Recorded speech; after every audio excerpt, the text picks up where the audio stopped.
Hey Karen, do you need help with anything? Nope, good to go. Thank you. Live streaming has just started. Hey, everyone who's on the live stream right now early, thanks for joining early. We're going to get started in at 9:01, 9:02, just to make sure that folks are in the call. Yeah. Talk to you in a little bit.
Hi, folks. Good morning, afternoon, evening, wherever you are. We're going to get started in 1 or 2 minutes just to make sure folks are trickling in here. So sit tight, and then we'll get back to you shortly.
Alrighty, I think we'll get started now. So, hello everyone. Good morning, afternoon, or evening, wherever you are. And hello to our API Resources Group partners joining in today from Superhuman, Discord, Twitch, Crunchyroll, and PlayStation. I'm really excited to share our amazing speaker with you today. Now, let's get down to business with our speaker. Dr. Leila Takayama is the human robot interaction specialist at Hoku Labs with over a decade of experience in applying social science concepts and methods to the design of robotic systems. Leila examines human encounters with increasingly autonomous technologies and translates this research into actionable recommendations for the design of robotic products and services at Fortune 100 companies, tech startups, and nonprofit organizations. Prior to Hoku Labs, Leila was a tenured associate professor at UC Santa Cruz and led user experience research for Project Wing and other robotics projects at Google X. Now, before I hand the mic over to Leila, I'll set some expectations for today's session. Leila will share her story in a presentation format, and then we'll have some time closer to the end of the hour for questions. Please feel free to drop any questions in Zoom chat, YouTube, or Slack. I'll be checking throughout the call and adding them to my moderator sheet. Now, without further ado, Leila, can I hand things off to you? And can you please pull up your presentation? Yeah, Awesome. sure. All right. Thank you for having me, Karen. It's an honor to get to speak here. Honestly, when Marlene Hirose asked me to come and give this talk, I was surprised and not really sure where to start. And so I guess I've decided to just share a few stories with you and see if hopefully they might be useful for you in thinking through your careers. I'm a fourth generation Japanese American, and yeah, I mean, I have had some experiences that probably have something to do with being Asian American, but just like you, I'm multi-dimensional, right? I'm originally from Hawaii, and I lived and worked in California for a long time. As a woman who works in tech, there's some experiences that happen there because of those minority points. I'm also a social scientist in an engineering-dominated field of robotics. And when someone asks me where I'm really from, I tell them Honolulu. So, there you go. If you all are up for it, I'm going to share some stories with you today that hopefully might be helpful for you to be useful in navigating your own career, finding your way, and finding your people along that journey. I think for me, I've learned that it's not really about the path and it's not really about the destination. For me, it's about who do I get to spend time with and work with and get to, share this life with. So we can share a bit of that with you here. A little bit about my journey. This has not been a straight and narrow path. I did not know what I wanted to be when I grew up, and I still can't claim that I know that now. And so, I've bounced back and forth between academia and industry, between startups and big tech companies. For a while, I spent some time as a teacher, and now I'm back to practice and helping other companies and teams figure out what they're trying to do when they're working with robots. And that happens to be a technology of many technologies that people use today. And my goal is really to try to make them good and suck a little less for the humans that they're supposedly designed for. So, this has been my journey. Maybe some of it will relate to the stuff that you do in your day-to-day work too. I worked on a bunch of different types of robots. Some of them look like robots that roll around on the ground and grab things. Others are in the deep sea, helping out with doing things like scientific explorations there. And I've also worked with some that fly in the air, deliver things to people. And so, there's a wide variety of things that we might call robots. These are ones that I would include in that bucket. And over the last 10 years now, I've been doing consulting part-time, and I've helped about 20 different organizations with their human-robot interaction research and design challenges. That includes 11 startups, 6 Fortune 500 companies, and 3 nonprofits. And so, there's a lot of folks who build really cool tech and really cool robots. But then when the humans get involved, it gets a little tricky. It can be really difficult to design for end users who are not necessarily exactly like yourselves, right? And so it turns out that while making robots is hard, making them useful and usable can be even harder and more challenging. And so I think it's more of a human psychology challenge as opposed to a pure engineering design challenge, right? And so this is where the multidisciplinarity really comes into play. You may or may not have heard of human-robot interaction before. We're kind of a small field in robotics. We're super multidisciplinary, and it's a very young field that's rapidly changing. It includes robotics engineering, of course, which includes hardware and software and systems design, figuring out how to power these systems, how to drive these systems, how to control these systems. There's, of course, artificial intelligence and computer science. For me, right, I come from psychology and cognitive science. I work with a lot of folks who have actually design backgrounds in industrial design, interaction design, sound design, animation. And then there's the broader set of social sciences and ethics that come into play. So I work with folks who also come from cultural anthropology backgrounds and sociology backgrounds, because these things need to live and work and coexist with us in the human world. And that turns out to be pretty tricky. So I'd say, human-robot interaction is this really fun, very multidisciplinary field where pretty much everyone feels like the minority group. And I kind of love that. In a way, it's a bit like growing up in Hawaii, where there's not actually one dominant group. We're all a bunch of immigrants coming together to work together in a place and to make a community there. And I feel like robotics and human-robot interaction in particular is very similar to that. So this is one of the first robots that I worked on straight out of school. This was called the PR2, or Personal Robot 2. It was a research robot. It was a 32 degree of freedom mobile manipulation platform, which is just a fancy way of saying it's a robot that would roll around and grab things. And you've probably seen similar robots that are being invented today. And I just want to say, while these might capture our imagination, right, and make us think of, Rosie from the Jetsons, this is just one tiny slice of the world that I would call a robot. And so, yes, there are robots like these in startups and companies today, but also there's some really interesting other kinds of robots too. To me, like, this is one of the most impactful robots that exist today. These teleoperated robots, or robots that humans are directly controlling, are being used in surgical procedures now. One of these was actually used on my fiance to have a tumor removed. These kinds of robots can make us superhuman, where they can make our hands very tiny, so that when you're doing a surgical procedure, you don't have to cut a big old hole through the body so your hand can fit inside as a surgeon. Now you can cut tiny little incisions and put tiny little hands with precise control driven by a human surgeon to get that same work done, to recover quicker, and ideally to have better health outcomes. So I think there's some other robots that are worth considering when we think about these kinds of systems.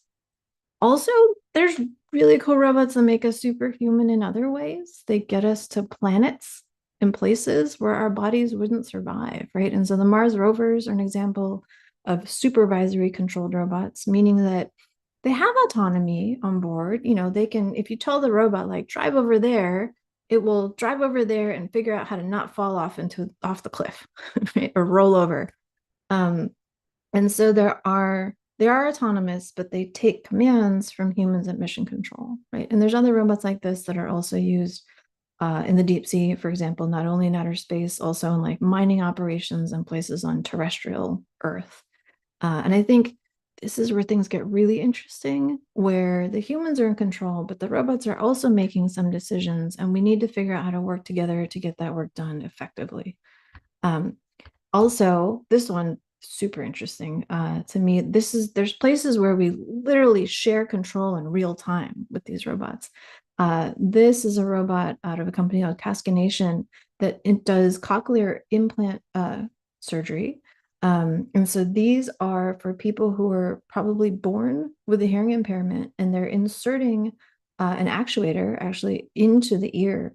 And this has to be done incredibly precisely. When human surgeons do this, if they screw up, the patient will end up paralyzed for life. If they do well, the patient will be able to hear. And so there's a big benefit to getting these cochlear implants done well. And so it turns out that one thing that robots are really good at is being very precise in 3 dimensions, as long as the control system is good. And so in this system, the robot is actually making decisions about the X and Y of the insertion of that implant, and the human surgeon is making decisions about Z. And together, they're able to do more precise surgeries and reduce the number of people who end up paralyzed after the surgery and increase the number of people who can hear, which is kind of cool, right? So there's a lot of ways that human-robot interaction comes into play. The humans might be surgeons, they might be people in mission control, or they might be people just flying their drones right around to take selfies. These days, you're probably seeing a lot of robots that look like this, right, on the right. I call these in-your-face robots, right? They're the ones that are dancing, and they're the stars of the show, and they often hide the humans who are actually operating them.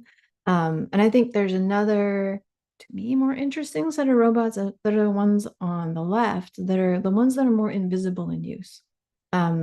The most pervasive robot right now on Earth is probably things like the iRobot Roomba, right? So these things run around, they suck up dirt. And we don't even think about them anymore. And we call them vacuums because they're good at sucking up dirt. We don't like to call them robot anymore. And the one in the middle is actually my favorite robot that has since retired. This was Billy, and he used to cut grass in my backyard every single day, very quietly, very patiently. And it was actually really peaceful to watch while I was cutting grass. And so there's these cool other ways that robots can be in our lives that are not just humanoids in your home. There's lots of other robots that are also cool in different ways for things like entertainment, for telepresence, for enabling, human machine collaboration in the deep sea. And yes, there is a place, I think, for things like this, especially, at places like Disneyland, right? But also, I want to talk more today about these. You may or may not have seen this TV show. It's called The Big Bang Theory. In one of their episodes, they actually used one of our robots that I worked on that we called the Texi back then. This is a telepresence robot. It is not fancy. Back then we called it Skype on wheels, right? So imagine, and you'd have a Zoom session, but also you got some feet or wheel feet. And so you could drive around the office and chit chat with people. And they called it Shellbot because Sheldon was the character that was driving this around. And to me, this was a hint towards the ultimate invisible in use robot, because in the best case design scenario, people would forget if they had talked to that person in person or if they had talked to them in robot, right? It's actually about the person in the interaction here. You want the robot to fade into the background. Many people had built these before we had, right? So there's teleactors and other robots out of Berkeley. Wayne Gretzky in Canada actually funded this really cool telepresence robot down in the bottom left for kids who are hospitalized but still wanted to go to school and chit chat with their classmates. And so there's been, this interest in like being able to let people be somewhere that they can't be physically, right? During the pandemic, right? It was nice for some folks to be able to use robots like these to visit their loved ones in the hospital when they weren't allowed to breathe on each other at the time. And so one of the things we actually got to do with friends at Mozilla in Mountain View, California, was try to figure out, okay, we got all these prototypes of these Skype on wheels systems, but what are people really going to use them for, right? Are these just like a gimmick, or are they something that could be a little more powerful than that? And so we got to share these robots with a bunch of friends around the San Francisco Bay Area to see what they would really do with it. Not just for like a demo, not for just an hour, but actually for months and some of them years at a time. And so we learned a lot from those deployments, and we got the opportunity to learn a lot about that from actually getting to partner with teams like yours. I wanted to share with you the stuff that we learned from there. A lot of folks use these robots to work in places where they didn't necessarily want to live. And so this guy over here, Dallas, on the left, was our coworker who was an amazing electrical engineer who wanted to raise his kids in Indiana, where his family was. He didn't want to live in California. And so that was made possible by using a system that he built with his buddy, Kurt Myers, in California. People did typical things with these robots. We actually hung out with folks for many, many weeks and then months and then years after this. But at this point in time, as a snapshot, You can see those blue markers on the map are places where remote operators were living and working, but all of their robot bodies were in California because these were prototypes and we had to maintain them. We had to be near the hardware to fix them whenever they broke. And you can see, they mostly talk to each other, they socialize, they ask questions, they get answers, they chat. I think what's more interesting than what they talked about was actually where they did it in the office. Like you would imagine that people would use things like Zoom or Skype, right, in conference rooms, right, or meeting rooms. And actually, if you looked at, the breakdown here, sure, like some people use in the conference room, but honestly, like we've got big screens and nice AV for that already. The places where we saw much more effective use of these robots was actually in the informal communication spaces. Some people are really smart and they would hang out by the coffee machine where their coworkers were kind of held hostage as they waited for their coffee to be made, and chat with them there. Hallways and communal spaces were by far like the most popular areas for these. In our office at Willow Garage, people hung out by the pool table, and the robots didn't have arms, so they couldn't play pool, but they could heckle their coworkers who were playing pool. And that was important, right? And so I think a thing that we learned from these studies was just showing up in robots somehow felt like more of a commitment, right? It's like having your butt in the seat, sort of, in the robot. In the office, showed people that you were committed to the team and to like being there. And also capturing and maintaining attention is way easier when you can literally drive up into your office, block the doorway until the person answers your question, right? That is much more effective than just sending an email and crossing your fingers, hoping they're going to answer. And the third one, which sounds touchy-feely, but is actually the most important, was building social connections with your coworkers, right? Anyone who's done remote work knows that it is worth meeting your coworkers in person at least once, right? And being able to build rapport and getting to know each other as people, not just as transactional coworkers, is super important. And that was a thing that was pretty easy to do when you're like hanging out and heckling your coworkers who suck at playing pool, right? So I think the important thing that I learned from this and trying to make these telepresence robots for people to be more present at a distance, was that it's actually about rapport and trust building. It's not about as much about information exchange. We have lots of other communication channels for that, but these robots actually made it possible to just hang out, and have that meeting in the hallway that happens just before or just after the important meeting, right? Like where the actual decisions get made or the real discussions get had. I think that was, to me, an insight that we gained from this that wouldn't have been possible without teams like working with you all at Mozilla. This was actually an all hands in Mountain View, California, that happened when they were using the telepresence robots. This was Mike, who was at the time, I think, director for Firefox. And the thing that you might notice is he's kind of blocking the way. So the woman's actually having a hard time seeing and had to crane her neck because his head was so wide. And the other thing is that he's kind of tall compared to the other people in the room who are sitting down, and that can be a little awkward sometimes. Also, if someone is standing next to the robot, then the robot's actually a little bit short. And so it was an awkward in between height between sitting and standing. And one question that we had from our industrial design team was like, well, how tall should it be? And of course, the mechanical engineer is like, oh, we can make it telescope up and down, no problem. But of course, that increases cost and maintenance. And so we wanted to see if there might be an ideal height for these. By the way, that is Edward Snowden, who had good reason to not want to be in the United States at that time, because if he showed up, he probably would have been arrested. But he did want to give a TED Talk. And so he did it via one of our robots. An example of the kinds of research that we've done on things like this are to actually experimentally manipulate the heights of the telepresence robots and see what happens. And as someone who's on the shorter end of the height spectrum for humans, I mean, I clearly was very interested in this. Also, my friends who, like Dallas, who are over 6 feet tall, had their own life experiences with feeling awkward about being too tall.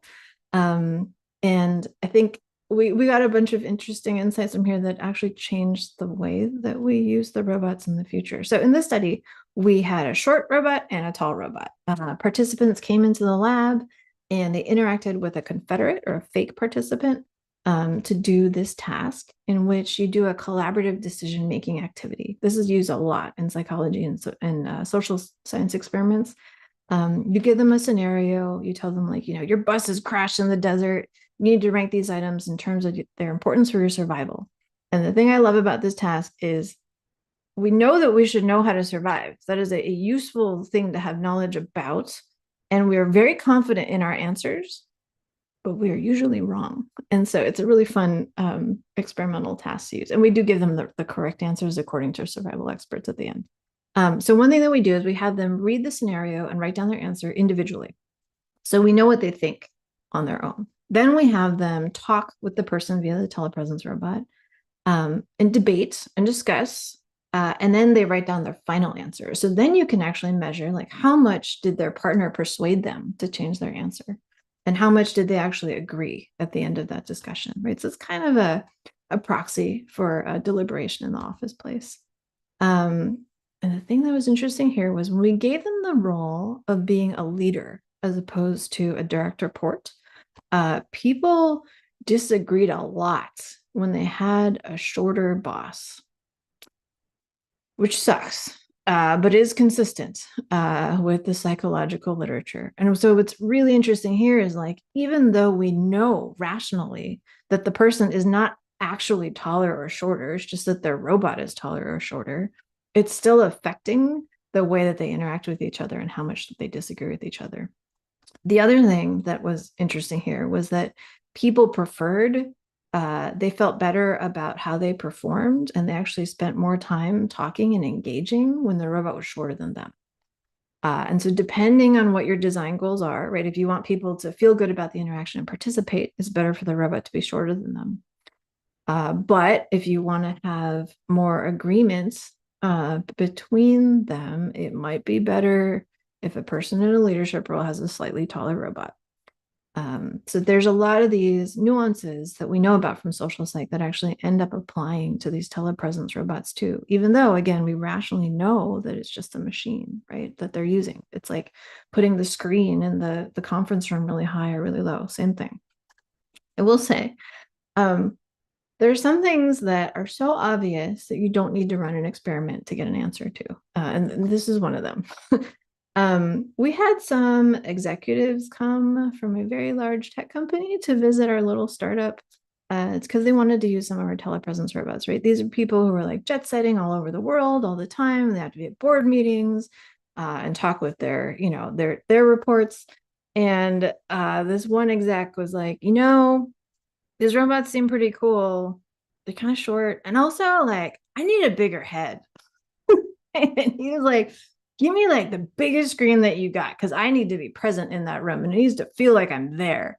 And so we bought an 80-inch diameter computer screen and put it on wheels. And we prototyped this, right, to see like, is this, like, I could see why it might be a good idea that you want to have more presence in the room, especially if like you're not there in person. And it turned out that first of all, 80-inch monitors don't fit through doorways in offices. And so the head was just literally too big to fit in the room. And so we had to, turn it portrait wise. And then even when you do that, there's this problem where if you have a really big head, a really big screen, and you lean really in close to the camera, your head is now huge. And so their heads would be about 4 times human size, which is terrifying. And their direct reports would literally like back away from the robot and like hug the wall to get away from the monster size head that their boss was displaying on the screen. And so that was one of those situations where an end user had an idea and it might have been a good idea. So we decided to prototype it, but that was not worth running a full experiment on, right? We don't need statistical significance to know that turns out that was not such a great idea. So we didn't make huge 80-inch heads, but we did make slightly larger ones for folks who wanted to have more presence. So yes, it does matter when you change the way that you present yourself via robot, even if that's not actually who you physically are. Fun times. So this was a little startup that was known as Suitable Technologies that spun out of Willow Garage and then got acquired by Blue Ocean. So if you want to check these out, they're actually available. They have really great audio. And I love using these systems. Again, just for like hanging out and getting to know our coworkers, right? Or actually going to family gatherings is another great use case. And turns out in a global pandemic when everyone's sick and can't breathe on each other, useful too. I will say, I've learned a bunch of things working in the tech industry, but also from my family and friends. And I got to say, like, I think one of the things that has been my experience so far is that the advice that I get from my friends and family can be very different from the advice that I get from my colleagues and professional mentors, especially in Silicon Valley. And I think this can feel like you're living a bit of a contradiction at times. And so there have been many times in my life when I've had to deal with it. I just wanted to share with you some of those stories about how maybe we might navigate it, having just, many different cultural backgrounds and being dropped into new cultural situations. These are real questions that I've gotten at more than a few places that I've worked and volunteered. They can stink a little. And I think what this taught me was not to just present myself as like, oh, I'm just a little person here in the corner, don't mind me, right?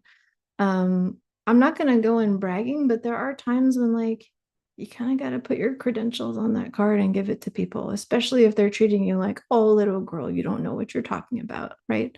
And so I think, there are people who greet me with these kinds of questions, but then there are other people, many other people in my path who've greeted me with like very open minds and open arms and gave me a chance. And I gotta say, like, actually, my very first job out of grad school, Steve Cousins was the CEO of that company, and that company was told to only hire engineers. And so I was an exception to that rule, but Willow Garage was making personal robots. And so they actually needed to figure out how to make them like personal, like deal with humans well. And so Steve was the CEO at that time, and he took a chance on me. And that made all the difference in my career. And when I got questions from, the computer vision folks or machine learning folks about like, why do we hire you? Right? Like, what are you here for? He would have my back. And that was really great. And so even though there are some prickly folks who may not be as open-minded, there are other folks who are really freaking great and have made a big difference, at least in my life and my career. And so I look for people like that and I stick with them. We're still good friends today. I've also had these experiences, not just in industry, but in academia. This was actually my first year teaching as a professor. And when you walk into a classroom like this, when the room filled up, this was about 300 students who are all taking, this is actually one of the harder courses at the university that the psychology students don't really love. They're very nervous when they walk into this room. And so was I, because I'd never taught a lecture this big before. And I will say when I stood up, I had to go to the front of the room. I had to stand in front of that podium and yell because that room was so big that the folks in the back couldn't hear me. Many of the students looked surprised that I was the one who had stepped up to the mic. And I think, I also learned from student feedback and questionnaires about the class and how it's going that many of us as female instructors got lots of comments on our clothing and our hairstyles, and our male colleagues did not get those kinds of questions. And honestly, then I had to make the decision, like, what am I going to do about it, right? And I think for the sake of setting expectations more, and also for my own confidence, I dressed a little bit more formally than the students did, right? I didn't carry the same backpack that they did anymore, even though that's probably more ergonomic. And of course, you might make your own decisions about how you're going to deal with those kinds of challenges and perceptions. And again, remember, like, these are psychology students. They know about bias. They know about stereotypes, but they're still human, right? And humans have these biases and preconceptions that they have from the way that they see people on first glance. And we get to choose how we're going to deal with that. I will also say this was my office at the university. And during office hours, I remember I asked some of my colleagues, like, what do you do when students show up to your office hours and like they start crying, right? And again, most of my male colleagues were like, that doesn't happen. It's just I don't know what you're talking about. And I'd ask other colleagues who happened to be female, and they would say like, well, you have tissues, you listen, right? But like, you're not their therapist. Like, just remember, like, yeah, we're in psychology, but we're not clinical psychologists, right? And so I had to literally learn how to set more boundaries. That little round table in the bottom left there, I kind of moved closer to the middle of the room so that students would actually sit in a chair instead of like hanging out on the couch. And I think learning how to behave and present myself and to set up my physical space such that we could maintain like the appropriate kind of professional relationship. Like, I am a mentor, but I'm not trained as a therapist, right? So figuring out how to learn and relearn and be reminded about how to set those boundaries and expectations matters. We'll say, like, I should have figured this out a long time ago, like way before I took that job. Like, I've collected data on this. I know this rationally, but I have to keep being reminded to do it. And so it turns out that this also matters for robots. Back when I was working on this guy, you can see it's like, postured very confidently, like, this is an amazing machine that's going to fold your laundry so amazingly well. And coming from my background, like, my grandma would not be proud if I said things like that, right? And so I came in with the perspective of like, maybe we should be a little more humble about how we describe these things. Because quite frankly, it was very slow and not very good at folding laundry or doing many other things either.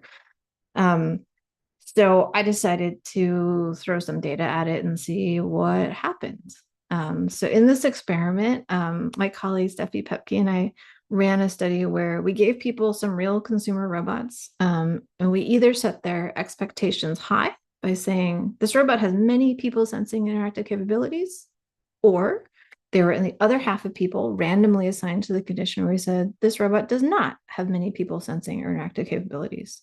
All the people interacted with the exact same robots, either this Pleo or Aibo, the little dinosaur, the little dog robots that were available on the market at that time. And of course, we balanced for self-reported gender to see how people would react. And so again, remember, they all interacted with the same robots, but we set their expectations high or low before they interacted with them. What happened? People believed us. First of all, if you tell them that this robot has like lots of people sensing and interactive capabilities, then their expectations are high, right? And they believe that these robots are better at perceiving people and sensing touch than if you set their expectations low. This is a no doubt, but it's just a manipulation check. The real question is what happens after they actually interact with the robot, right? You can imagine that if you set expectations really high and you tell them like this thing is very interactive and fun to play with, that they're going to sort of self-fulfill that prophecy, right? And have a lot of fun interacting with it. And it's going to be great. And they're going to think the robot's awesome. On the other hand, if you set their expectations high and then they're disappointed in that interaction, things can backfire, right? And it turns out that it is better to be humble.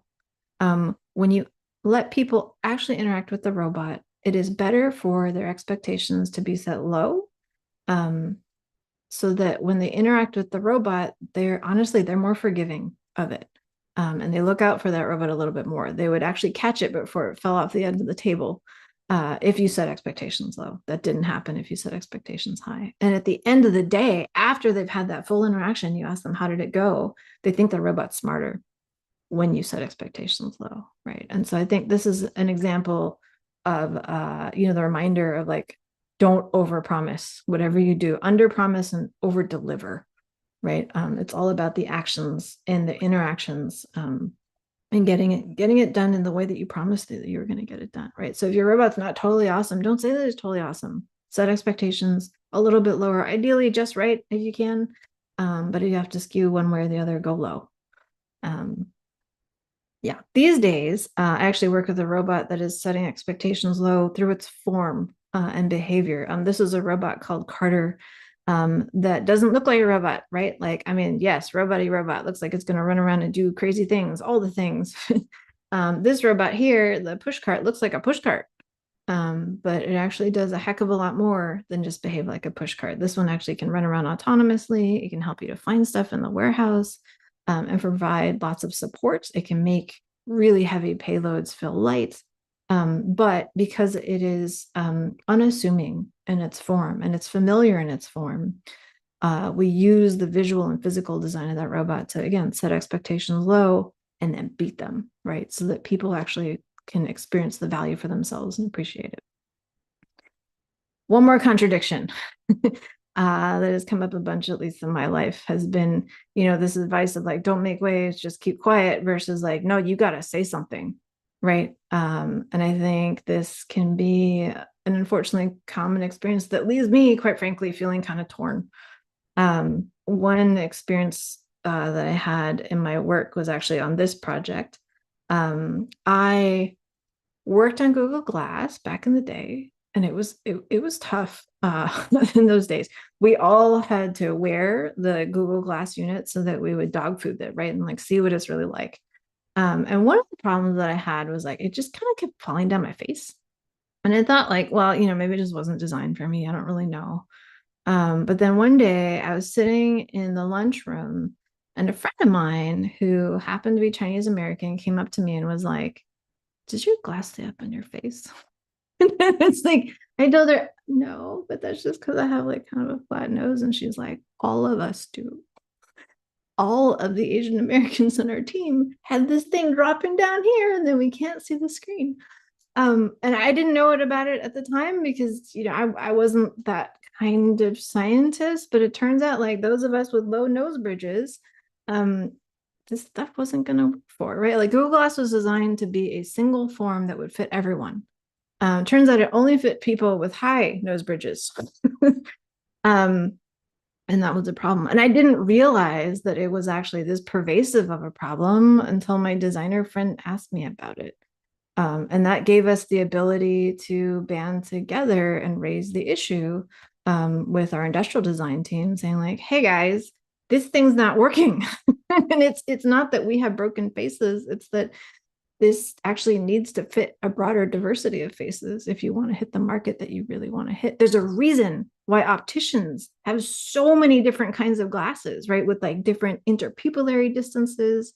Turns out most people's ears are not actually level, right? There's lots of ways that heads and eyes and noses are different. And if you can't design for all of them, then this thing's actually not going to fit all of them.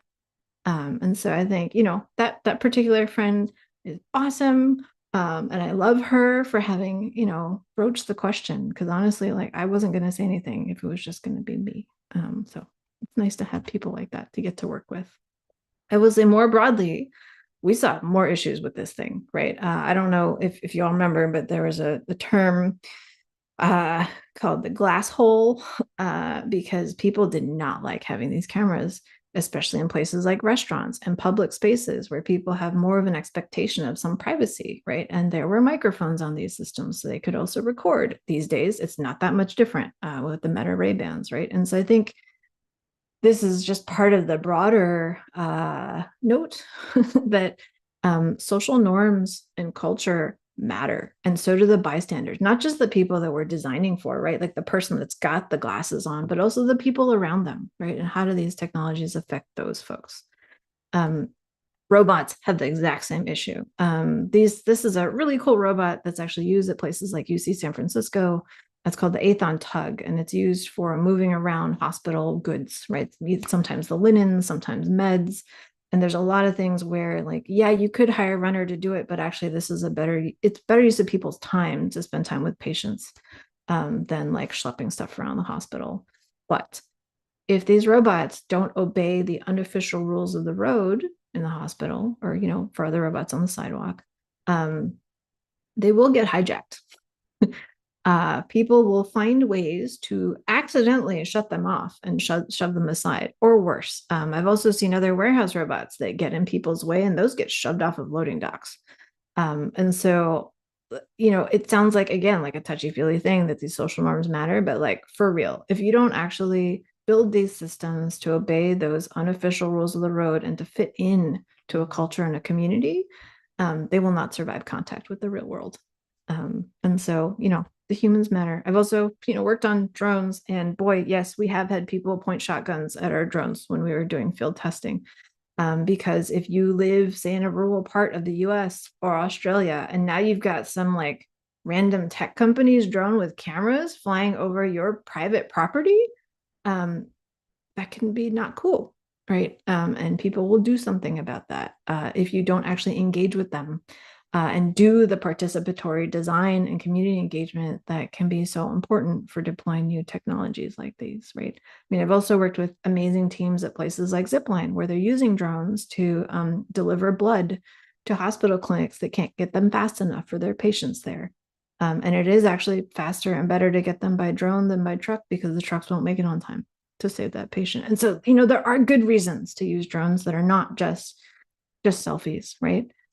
But you need to earn the goodwill and trust of the people in that community around these technologies if you want them, again, to survive contact with the real world. So I will say, there's lots of other robots, lots of other AI technologies, right? Foundation models, humanoids, they're all the hotness right now. And I think while that can be exciting, I think there's also a bunch of questions that we're all grappling with, right? Beyond just generic AI safety, but we hear about AI alignment. And I think the question to me is like, okay, but whose values are you aligning with? Like who counts? Who gets to be in that room? Who is included? Also, if we think about how a lot of these models are being trained, right? The training data hopefully includes a diversity of people, right? Not only people who are easily accessible to the tech companies who are building these models, right? And then even more important, like, it's one thing to have people looking at pictures for autonomous cars and labeling stop signs as stop signs and labeling, traffic lights as traffic lights. But it's another when we're evaluating things that can be more subjective. And I'll give you an example of that in a minute. And I think this is a place where the AI research community is tripping over a bunch of the things that we've kind of been working on for a long time already in the human computer interaction community. And just good old participatory design and inclusive design and value-centered design are good practices to use also with these new technologies, right? Some things that give me hope are there's a really cool project done by some of my computer vision colleagues where they were noticing that these models were only recognizing certain types of people as people because of the limitations of their data set, right? And so they are more actively engaging in looking at other colors of people, at least, to be included in those training data sets so that their models perform better, right? And inclusively. That is active work. Also, I don't think anyone, well, I didn't expect this, but it turns out systems like Amazon Alexa are really popular with older adults. And I think that is a trend that's worth like learning more about and maybe leaning into and trying to figure out how to make these language-based interactions not only more accessible, but like useful and usable for folks who they're targeted for. So a friend of mine has a company called Intuition Robotics. They make a robot called LEQ that, it's been written up in the New York Times at this point. So like they're getting pretty famous. And they're being deployed with folks who don't love robots for the sake of being robots. They're, folks who are on Medicare and Medicaid can now use that to pay for systems like this to help with like, reminders about exercise or reminders to get in touch with their adult children or to, do a little bit of medication management or checking in with their doctor, right? Making that easier. And so I think there are some glimmers of hope looking at things more like independent living, aging in place, and those kinds of challenges that are out there in society. Last but not least, this is the place where I was talking about data labeling. If you are a person trying to navigate this crowd, it could be a little stressful. If you're a mobile robot trying to navigate this crowd, this is freaking terrifying. This is almost impossible. This is a bit of a holy grail for people working on navigation for mobile robots and legged robots. And it turns out that like it's not just about avoiding obstacles. And by the way, these obstacles are humans and they're moving around all the time. And you really don't want to smash into them because that would hurt.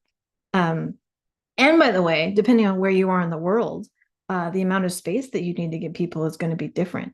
In North America, in this particular context, let's say you're in New York City, there are social norms about how close it's okay to get to people before you start pissing them off or making them feel threatened, and then bad things can happen, right? And it turns out that these personal spaces or these bubbles are really different across countries and cultures, and rural versus urban settings. And right now, honestly, our robots are not so good at dealing with that. And that's one of the many reasons why we see things like sidewalk delivery robots getting set on fire, pushed into the road, smashed and sat upon, right? So I think there's a lot of these social dimensions that really matter, again, for the technology just as much as for people. I've also seen a lot of these signs in the South in the US, right? Saying things like, well, just make eye contact with the driver and then they won't hit you. But there are other parts of the world, for example, in like urban China, where if you make eye contact, that actually means go ahead, right? And that signaling, while it seems really simple and obvious, can have very different semantic and safety implications, right? And so I think figuring this out, getting more explicit about it, and designing for these differences can be really important. I just want to end with like hopefully a little bit of hope. This is one of my mentors who I had the really, really great fortune of getting to work with when I was in grad school. He was at Xerox PARC at the time. Stu literally wrote the book, The Psychology of Human-Computer Interaction. Is an amazing cognitive scientist, and he participated in the design of the personal computer. Like he did some of the early studies on the mouse and convinced them, for example, that they should not have the mouse be controlled by a person's head because then you get neck strain. He even got into the whole debate about like which way should the page scroll when you scroll up or down. Turns out this sucks. 50% of people think it should go up and 50% of people think it should go down when you scroll the mouse down. And that's why we all have fights about that today. Anyway, Stu, I think, had a really good, just sort of North Star for the way that he decided what he worked on and what he did not work on, right? And I think for me, this is a useful guide for thinking about like which projects do I work on, but also like who do I work on them with, right? Like, do we have shared values? Like, are we actually trying to move in a good direction that I feel is good, right? So I can sleep at night and feel okay about the work that I do. I just want to mention, there's been some people who've opened doors and opened my mind in ways that I could not have gotten to on my own. And for me, people like Ron Takaki, who was part of the ethnic studies department at UC Berkeley, he showed me the value of stories and like everyone's stories, not just the ones that fit in some dominant narrative of history. Stu, again, showed me the value of using human cognitive psychology to figure out how we should actually design these technologies to work for people. My grad school advisor, Cliff Nass, he mentored me through like this pretty developing a research perspective that is social, not just cognitive. And he was actually trained as a sociologist, right? And he showed me how people's social responses to technology really matter, right? Like, yes, the toaster needs a toast, but also like, how does it fit within the broader context of the home, right? And the people of that home. These are a few of the really amazing human beings in my life who've like been open-minded, open doors, open my mind. And I would not be where I am today without them. And I think, that's just my personal history, but I think, thinking for you, right? Like about who do you want to spend time with? And who do you trust? And who do you talk to when you need to make those big decisions? Like I said, my career path has not at all been straight. And every time I've had like a pivot somewhere, I've noticed that there's a certain set of people that I always do the sanity check with, and they've got my back. And so I think, just thinking about who might those people be for you, I think can be a useful exercise to think about, right? As you're like navigating not just career path, but also just like who do you want to be when you grow up, right? Like I said, like I don't know what that is right now, but I know like who I would trust to help me figure that out. So that I want to say thank you all for taking time to hear some stories. Hopefully some of them are useful, and I'm happy to answer questions as best I can. Thank you so much, Layla. Love this presentation, and the stories. And I mean, yeah, low nose bridge crew for real. Yes, Um, it's pretty flat. just to get started with a couple of questions we got through the session. Needy mentioned, I'm curious to know your perspective on an industry that has significantly benefited by robots and an industry that has or would be harmed by robots. So if you have a take on either, would love that. Yeah, I mean, I think it's rarely as black and white as like it all turned out well or it all turned out badly. I think a place where one of the places where it's mostly been positive, some of my favorite robots are actually the ocean robots. And that is a place where like we don't do so well in deep sea, right? Like we need oxygen. We don't do great under high pressure, like literally high pressure of being crushed by water. And as a person who also gets like pretty seasick, I don't really, I love the ocean, but it's hard for me to be out there. And I think that robotics has made it possible, for example, for us to do things like deep sea exploration, which we couldn't have done with our own bodies, right? Because we used to, there are some amazing scuba divers and like very deep sea technical scuba divers, but we've also, many of them have lost their lives, right, to doing the work down there. And beyond scientific exploration, right, there's also folks who are looking, you know, they lay down the fiber internet lines for us. So folks in Hawaii can chat with you on video chat, right, today. Or they're putting, you know, different kinds of wind farms out in the ocean, which has positive and negative sides to it. But like we can't even consider doing things like that without robotic technologies for building and maintaining those kinds of systems. And so I think like robotics has expanded our reach into places that we couldn't have gotten with our own the bodies that we're born with, right? And same for space, right? Like we couldn't even talk about going to Mars without robotics, right? We got to send them out there first. Before we're ever going to think about sending out people. And we can learn a lot just with the sensors that we've got for now. And it's getting better over time. Industries that are being harmed by robotics, I mean, again, it depends on your point of view of what harm means. A place that we thought was going to have a lot of positive benefit, like actually those vacuum cleaners, which like we have two of them in our house, right? And like you would think that having a robot vacuum cleaner would mean that you don't have to clean as often, but like we still do a lot of cleaning, and I still got to clear the floor before the robot runs. And we still got to mop and vacuum, right, to like do it more thoroughly and get in the corners. And so I think, you know, sociologically, there's been studies of just automation in the home, and I think robots is just yet another instantiation of that. But like when we got refrigeration, we thought that like, you know, then at that time, right, like stay-at-home moms, right, would have less work to do, but actually there's more work to do because all that happens is the expectations get raised about what homemakers are supposed to be able to handle because now they have better tools, right?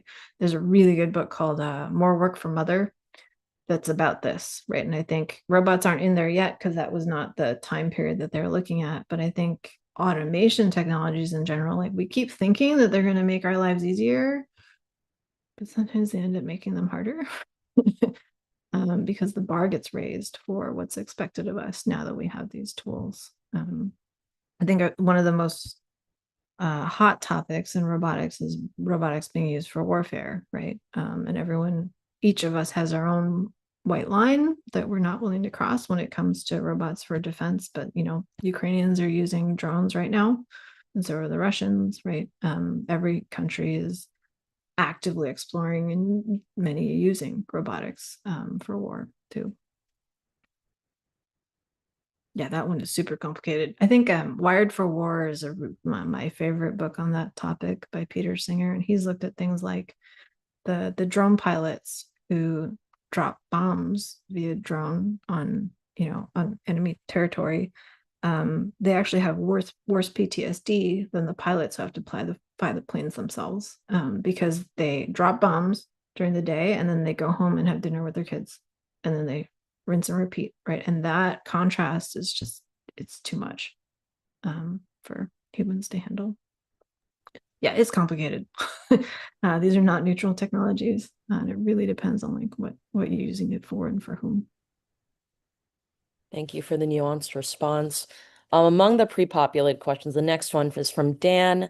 This is going back to the Stu Card slide. So when it comes to inclusive design, are folks split based on whether they use Mac or Windows, for example, operating systems? That's a good question. I don't actually know. I've heard that the real split is more like iPad users versus laptop users, right? Because when you're on the iPad, you like grab it and scroll. Yeah, so I think but you got to see if you go to the Computer History Museum in Mountain View, they have the old prototypes that they're playing with at SRI and at Xerox Park. And they have, Doug Engelbart's wooden mouse from like the mother of all demos, which is super cool. But they also were looking at things like when you've got your hands on the keyboard, right? Because you got your QWERTY keyboard, isn't it like a waste of time to like have to grab for your mouse? And so what they did was they had like knee controlled mouse cursors and head controlled ones, and they're just looking at like other parts of the body to use to control the mouse so that you wouldn't have to give up that precious time of like moving your hand from the mouse to the keyboard. And most of them were terrible ergonomically, but they had to like try it out to figure that out. Also, like we don't have great fine grained control of our knees. Turns out our fingers or hands are better for that. But it was like those were cowboy days for input device design that were kind of cool. I'm glad there were at least some psychologists involved in that. Yeah, Stu told me the story about actually one of their engineers was just hell-bent on the like head controlled mouse. And so he, again, sometimes you don't need to run a full experiment to find a good enough answer. And so he made that engineer be the guinea pig in the user study where they had him control the mouse over and over and over for minutes, not hours, with his head, and he definitely got a crick in his neck. And then stopped like making a fuss about that design direction. Yeah, there's so many good stories from these folks. Awesome. Well, we have 2 more minutes, so if anyone on Zoom wants to throw in any questions, please. Yeah, feel free to chime in. But yeah, I just want to say I love these stories so much. It just gives a lot more perspective and how robotics is, how robotics, Totally. first of all, and just Yeah, the humanity behind the craft. totally. Yeah, I mean, like the question that often comes up is like, aren't you afraid of the robots are going to take over the world and blah, all that stuff? And it's like, we're the ones making them. Like, it's our bad if we make them poorly. And there are bad outcomes. Like, these are human-made systems, right? Like, they're not just inventing themselves. And so as much as I can, I try to push them towards like, let's go for human-centered design. Who's it for? What's it going to do? Okay, now what are we going to build? Not let's make a robot and cross our fingers and hope they will come, right? And hope that all will be good, because that rarely works out. Absolutely. Alrighty, I think with that, no more questions. But Leila, thank you so much for your time and just sharing your stories with us this hour. It's just been an absolute pleasure. Also, the Mozilla tie, love it so much. Oh my gosh, Mozilla was my favorite site. Thank you all for doing that. Alrighty, thank you folks for joining, and have a great rest of your week. Yeah. Bye all. Yeah.